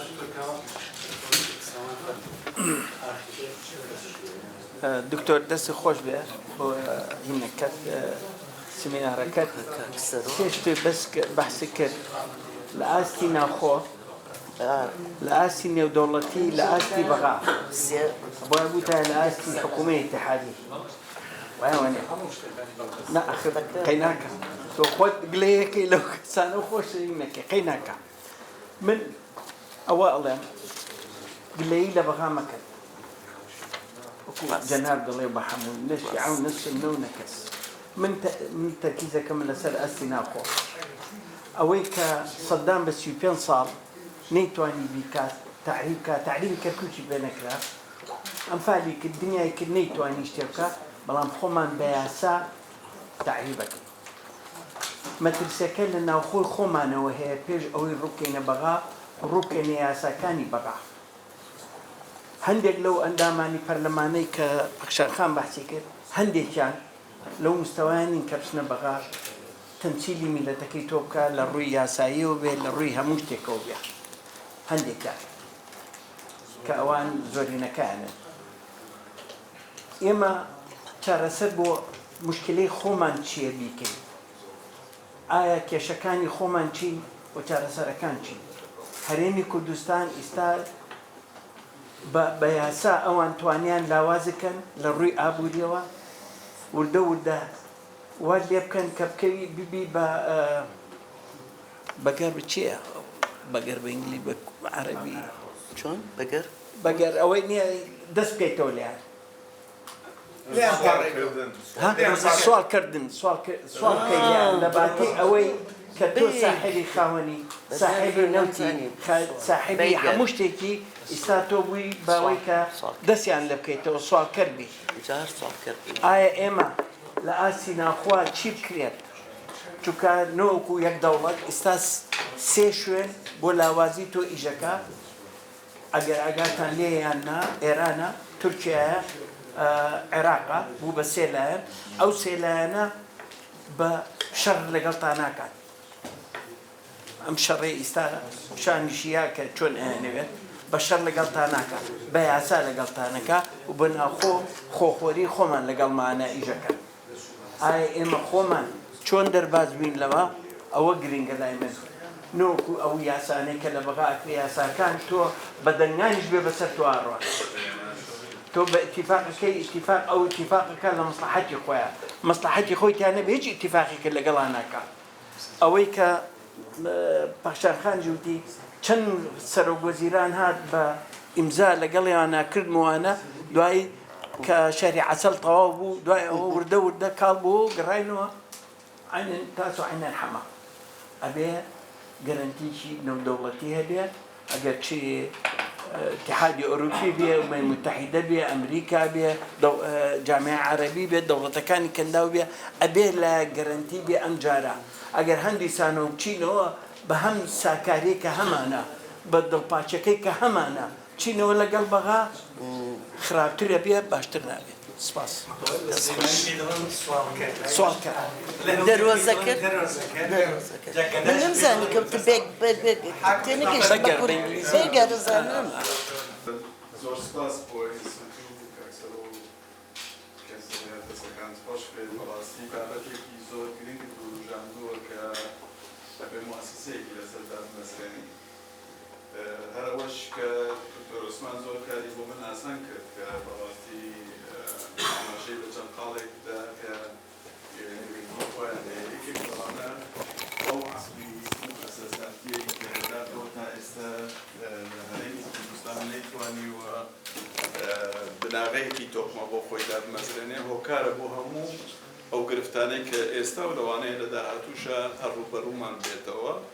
بەسیترین شت کە کار بکرێت لەسەر ئامادەکردنی ڕاپۆرتێک کە بە مۆنیتۆرینگیان ڕەست دەست پێ دەکات دوای چێتە ناو قۆناغەکانی وەسف و شیکاری و ئەنجا با بڵێن دێتە سەر بابەتی تەنەبوعات و ئەمانە ئێمە لە هیچ موسساتێکی کوردستانە و بابەتەمان نییە پەرلەمانێکمان هەیە کە ماشەڵڵا و ساڵێک و شتێکە با بڵێن حەوت مانگە دامەزراوە دەبواە بەلایانی کەمەوە لەناو ئەو دامەزراوەیە مؤسسەیەک هەبێ بۆ چاودێریکردنی تەواوی ئەو بابەتانەی کە جەنابەت خۆت با بڵێن بە ئەرکی خۆتت بینیوە و هەڵسەنگاندن بۆی کردو بزانی پێگەی هەرێمی کوردستان لەناو چوارچێوەی ئەنجومەنی فیدراڵە چۆنە ئەمە دەبێت مەسەن درێژ بکرێتەوە بۆ حکوومەتی فیدرال درێژ بکرێتەوە بۆ محکەمەی اتحادی کە پێویستە ئێمە بەڕاستی هەڵسەنگاندن بۆ بابەتەکانی ئەوانش پێنج کۆوانش کاریان کردومانە بۆ ئەوەی کە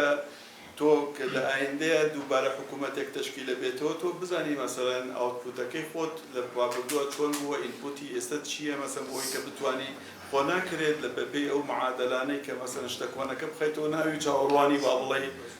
بەرهەمی نوێ بیت ئەمە گرفتێکی گەورەیە کە ئێمە بەڕاستی لە هەرێمی کوردستان من خۆم بەدەستی نەبوونی موسسەوە دەناڵێنم ڕۆژانش دەناڵێنم لەبەرەوەی ئەگەر تۆ بتەوێت فۆندەمنتێکی دامەزراویت هەبێتەوە مانە ئاسانکاری بۆ هەموو لایەک دەکرێت ئەوەی کە دکتۆر عوسمان ئاماژەی پێی کردووە بەڕاستی گرفتێکی گەورەیە تۆ ماوەی 23 ساڵ نەتوانیت با بڵێن خوێندنەوەیەکی وردت هەبێ بۆ بەغدا بۆ ئایندەی بەغدا و چۆنێتی کارکردن لەگەڵی وە لە هەمان کاتیشە چۆن بتوانین ئەوانەی کە کێشەی خۆمانە من گلەی لە هیچ پەرلەمەنتارێک ناکەم کە دەنێری بۆ ئەوێت تۆن هەڵ بژاردووە نردوتە بۆەوە بەڵام تۆ هیچ ئامرازێکە نەداوە پێی بچێتەوە مەسەن بەچی بجەنگێت بەڕاستی و لە هەمان کاتیشە نەبوونی ئەو هەماهەنگیەی کە باوڵێنە لە بینی مؤسسەکە دەبواە هەبێت لەگەڵ ئەوانەیە کە دێنەوە بە بەردەوامی ئاڵوگۆڕیان هەبێ گرنگی خۆی هەیە لە سیستەمە فیدراڵیەکان مەسەن ئەڵمانیا بە نمونە بێنینەوە تەواوی مەنزومە هەرێمیەکان مؤسساتی زۆر ورد و گەورەیان هەیە لەسەر ئاستی تینک تانک بێ یا مەسەن مؤسسەی حکومی خۆیان بێ لەسەر هەرێمەکە دراسی فیدراڵەکەن کە مەسەن قانونەکانی تا چەڵادێک تەسیری هەیە لەسەر ئایندەیان و دەتوانن باوەڵێن بە چەک و بڕۆن لەوێ بەرگری لێ بکەن ئێستا نەبوونی مەسەلەن ئەنجومەنی ئیتحاد و ئەمانە بابەتێکی ترە کە ئەوش کێشەیەکی بۆ ئێمە دروست کردەوە بەڵام دڵنیام لەوەی کە محکەمەی ئیتحادی بەو مەسەلەن ئەندامانەی کە هەیە کە ئێستا مەسەن نوێنەرمان هەیە تایە نیمانە یا مەسەلەن تا چڕادەیەک بەسەن بە هاوسەنگی ئەو شتە دروستکراوە ئەمەش خۆی لە خۆیان کێشەیەکە بۆیە من سپاسی جەناب دەکەم کە بابەتێکت ڕژاندووە بەڕاستی کە وەکو چۆنەڵە دەتوانێت شۆڕ بکرێتەوە بۆ لایەنی حکومی کە ئێمە دەبێت دراسی لەسەر بکەینەوە لە هەمان کاتیشە بۆ محکەمەی اتحادی زۆر سپاس زۆر سپاس دکتۆر حەیفەن زۆر سپاس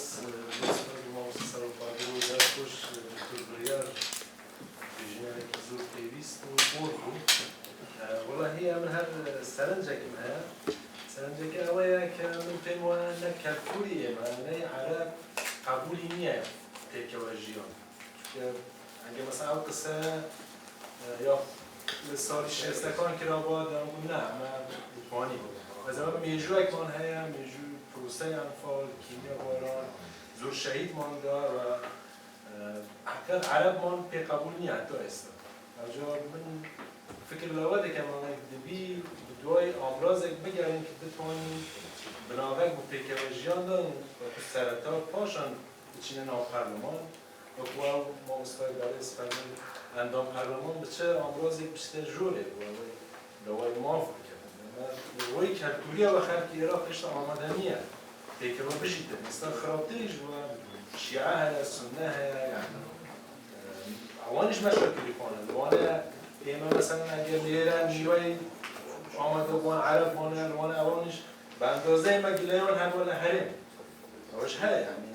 هەر لە دیدی خۆمان سەیری بابەتەکە نەکەین بە هەر حاڵ من پێم وایە کەلتوری نەی کورد نەی عەرەب هێشتا ئامادە نییە بۆ پێکەوە ژیان زۆر سپاس زۆر سپاس دکتۆر کاک ئیسماعیل فەرموو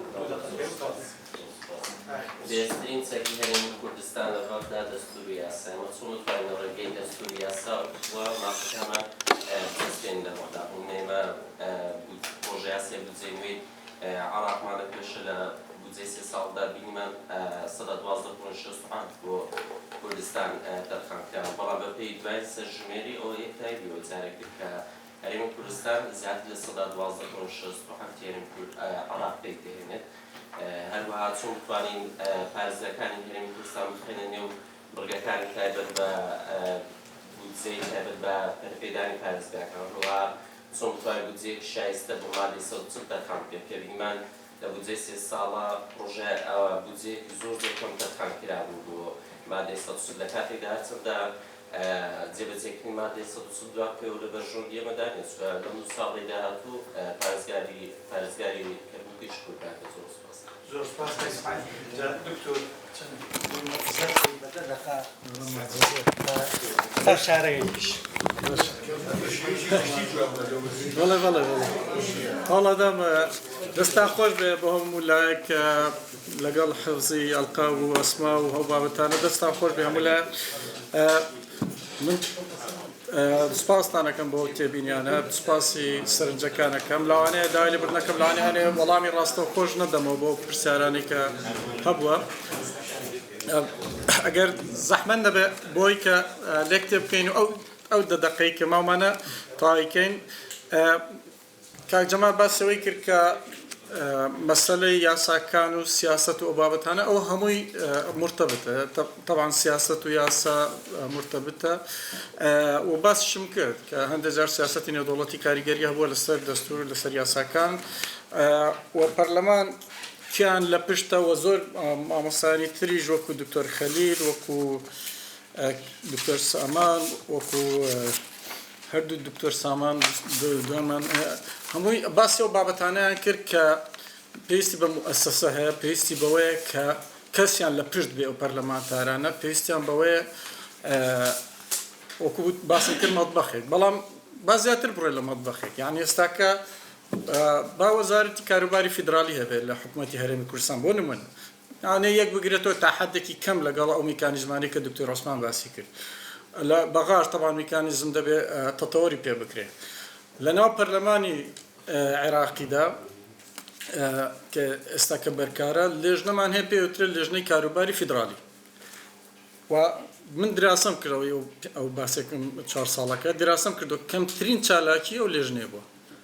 و کەمترین کوردیش لە ناو لێژنێ بوو بۆ یعنی بەڵام لێژنەی ئەوقاف و لێژنەی ئەوقاف و عشایر زۆرترین کورد لەو لێژنێ بوو ینی بە دقیقیەوە ئەو قساناکەم ینی بۆی کە لێژنێکی تایبەتمان هەیە بۆ مەسەلەی محافەزات و ئەقالیم هەرموو لێژنەیەکی پەرلەمانیە ئەویش کەمترین چالاکی هەبووە لە خولی پێنجەم بەڵام لێژنە ئاکتیڤەکان دیارە کە لێژنەی یاساییە و لێژنەی مالیە ئەوانە زۆر ئاکتیڤن کەواتە دێمەوە سەر ئەو پرسیاری کاک سەرۆش دراسی 148 دانیشتنم کردووە کە لەو خولای کراوە 148ەکە هەشتیان بڵاو نەکراونەتەوە و هەر سەبەبێ بێ یەکێکیان ئەزانم سەبەبەکەی چیە لەبەرەوەی کە باسی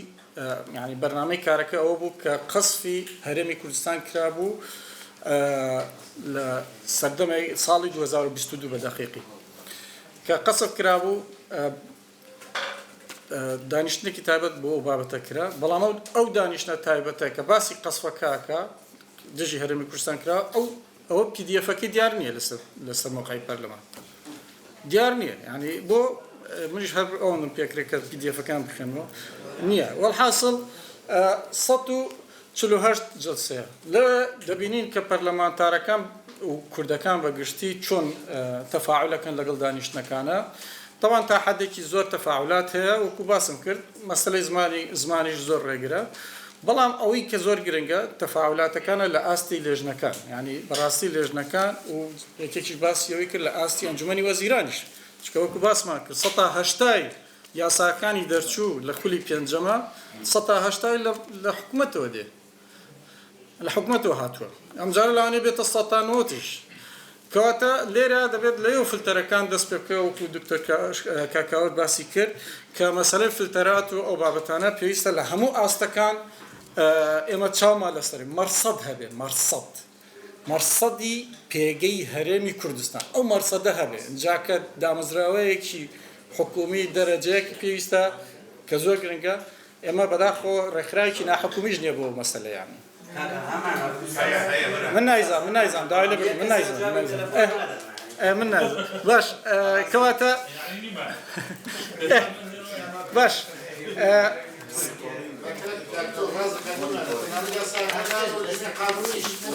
بەڵێ هەنێکیان لە هەر لەسەر مەنەسەکە دەستکە بەڵێ کەواتە باش پێویستمان تەمان بە یەک وتاری هەیە یەک بلۆکی هەیە لە خولی پێنجەمە بەداخەوە لە دوو بەیاننامە تقریبا لە هەموو با بڵێن لیستەکان و گروپەکانی ناو پەرلەمان فراکسیۆنەکانی ناو پەرلەمان لە دوو حاڵەتی زۆر کەمە پێکەوە بەیاننامەیان دەرکردووە کە زۆر کەمە کە پێویستە زیاتری بکرێت. مەسەلەی بەڕێزان پێگەی هەرێمی کوردستان وەکو باسم کرد دەبێت لە سێ لایەوە بپارێزرێت لە سێ ئاستی جیاواز وەکو باسمان کرد ناوخۆی نێودەوڵەتی و ئاستی دەسەڵاتە فیدرالیەکان. لەو سێ ئاستەدا پێویستە بپارێزرێ و کاری لەسەر بکرێ و هەر سێ ڕێگاکرد نابێ هیچیان ئیهمال بکرێ. یعنی ئێستا بۆ نمونە ساڵی 1975 کاو ڕووداوانە ڕوویدا ئیتفاقێکی نێودەوڵەتی بۆ ئەو بابەتەی والێت. لەوانەیە ئیتفاقێکی نێودەوڵەتی کە باسم کرد دەبێت زۆر بە دیقەت شتەکان هەمووی دراسە بکرێت. لەوانەیە ئەم جارە یاسایەک وات لێ بکە. ئەم جارە تعدیلی دەستور هەر زۆر کارە سادبارترە. یعنی کەواتە تۆ دایما دەبێت دەستت لەناو مۆزوع عێراقیەکانە هەبێ. ئێماڵی دەستوری عێراقی لەوانەیە زۆر متفقش نەبێت دکتۆر عوسمان لەگەڵما بەڵام دەستوری عێراقی زۆر باش بوو زۆریش باشە حالیان بۆ هەرێمی کوردستان باشە تا ئەم دەقێ. بەڵام چی گەرانتیەکە کە نەگۆڕێ باشە؟ ئۆکەی.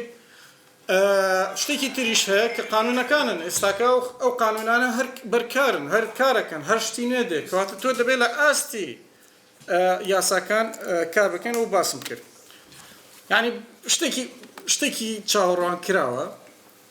کە دەبێت پەرلەمانتارەکان یان ئەو کەسانی کە لە بەغدان دەبێت کەسی پسپۆر لە پشتیانەوە بێ. یعنی ئەوە زۆر زەڕورە و هەموو شتەکان پێشتر بخێنرێتەوە پێشوەختە ئەنجا کە دوایەوە کاریان لەسەر بکرێت لە ئاستا حکومی و پەرلەمانیەکان. ئەو پشتە زۆر گرنگە. یعنی ئەوە بێت لە پشتەوە کەسانێک هەبێ پسپۆر لە بواری مالیە لە بواری یاسایی ئەو بابەتانە. شتێکتان پێڵم بۆی کە کاتتان زیاتر نەگرم چکە هەنێک باسی کاک بەهرۆز و هەنێ باسی پەرلەمانی کوردستانیان کرد و دۆخەکە و هەنێ تەفعیلی قوانینەکان بکرێتەوە بابەتانە بەڕاستی بابەتی من نییە ینی ئەمڕۆ ینی بۆ ینی حەزەکەم با بۆ مناقەشێکی تر هەڵیگرین چکە ئەو تەفسیلی زۆرتر تایە. بەڵام هەر لەم خولەی ئەخیرە شتێکە ینی ناوی هەرێمی کوردستانی تیانێ بەڵام زۆر گرنگە بۆ نمونە ینی مەسەلەی نەوەوی هەیەیەک تایبەت دروستکرا بۆ مەسەلەی هەیەیەکی وەتانی بۆ ڕقابەکردنی ئیشعاعاتی وەتانی ئەو قانونە دەرچووە لە 2023 قانونەکە دەرچووە باش پەزڵەکە ئێستاکە زیادێکم پەزڵی ئەو فکرێ ئیتفاقیە عێراق ئینزمامی کردووە بۆ ئیتفاقیەک بۆ مەسەلەی دروستکردنی مەفاعیلی نەوەوی هەر 2024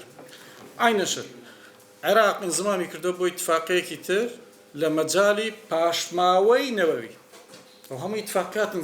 ساڵانی شەستەکان و ئەوانە هەمووی تازە عێراق مسادقی لەسەرەکە. ئیتفاقێکی استراتیجی عێراق بەستێتی لەگەڵ فەڕەنسا دوولانێ بەڵام هێشتا کە نەچۆتە بواری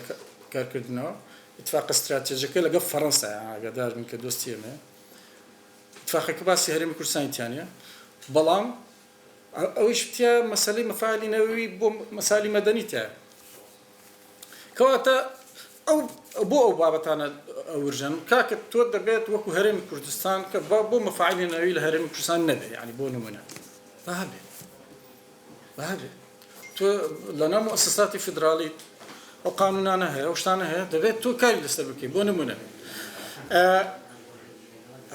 و مەسەلەکانی تریش یعنی ئێستاکە با پێتان بڵێم ئەو یاسانی کە ناوی هەرێمی کوردستانی تیانە هاتووە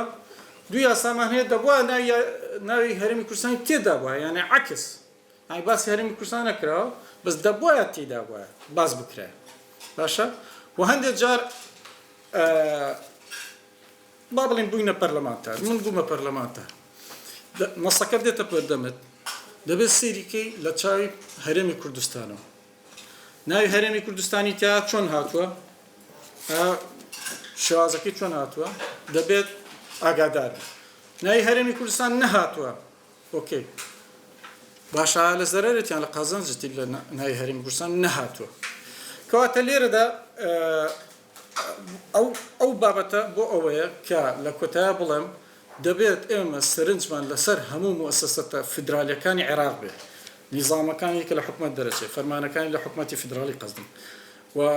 تعلیماتەکان قانونەکان قراراتی محکمەی اتحادی قراراتی محکمەی تەمیز